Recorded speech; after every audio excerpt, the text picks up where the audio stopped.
Bismillahirrahmanirrahim. Assalamualaikum warahmatullahi wabarakatuh.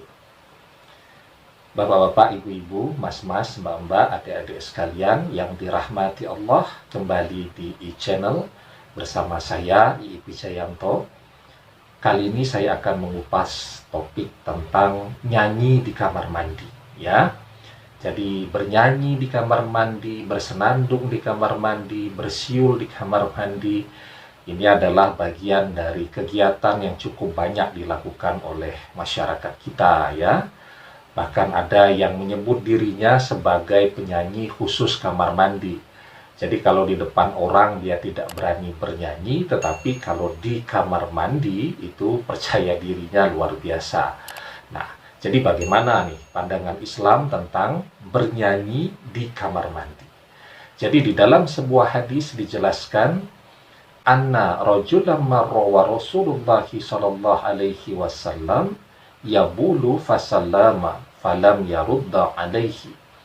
Ada seseorang yang melewati Rasulullah sallallahu alaihi wasallam dan beliau sedang buang air kecil ketika itu, dan orang tersebut mengucapkan salam dan beliau tidak membalasnya, ya.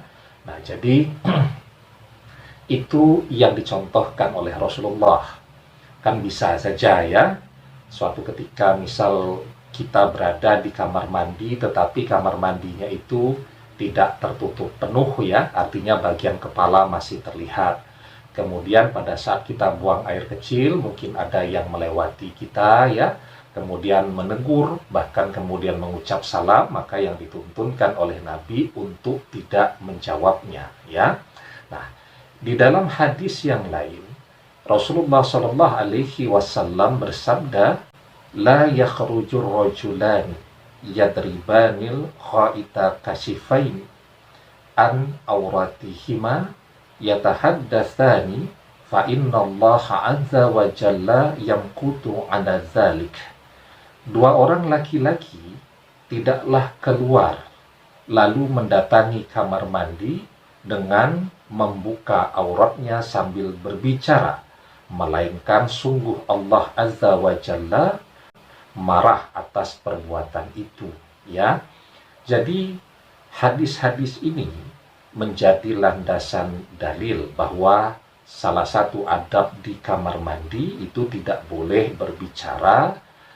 Kalau kemudian itu kamar mandi umum, banyak juga kamar mandi umum. Kalau kita di Masjidil Haram, itu kamar mandinya jejer banyak sekali, ya.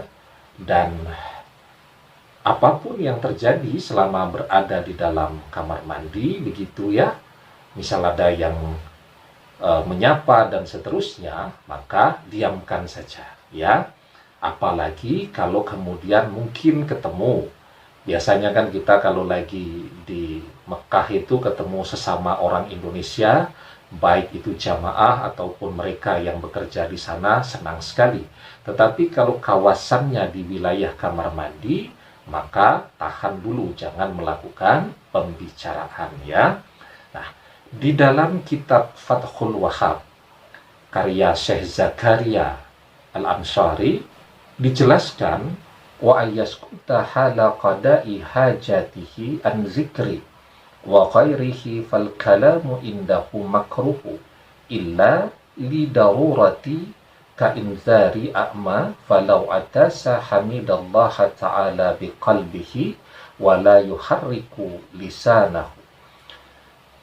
Hendaknya diam saat buang hajat dari zikir dan lain-lain, ya.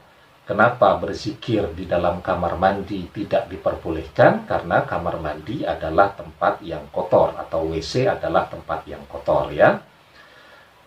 Bicara saat buang hajat adalah perbuatan yang makruh, ya. Illa li darurati ka inzari a'ma falau atasa hamidallaha ta'ala biqalbihi wa la yuharriku lisanahu. Kecuali karena darurat seperti memperingatkan orang buta, ya, dan jika bersin maka memuji Allah di dalam hati dan tidak menggerakkan lisannya, ya. Nah, jadi saya pikir itu ya, bahwa jangankan bernyanyi, bersiul, bersenandung, bahkan berbicara pun itu adalah perbuatan yang makruh dilakukan ketika berada di dalam kamar mandi.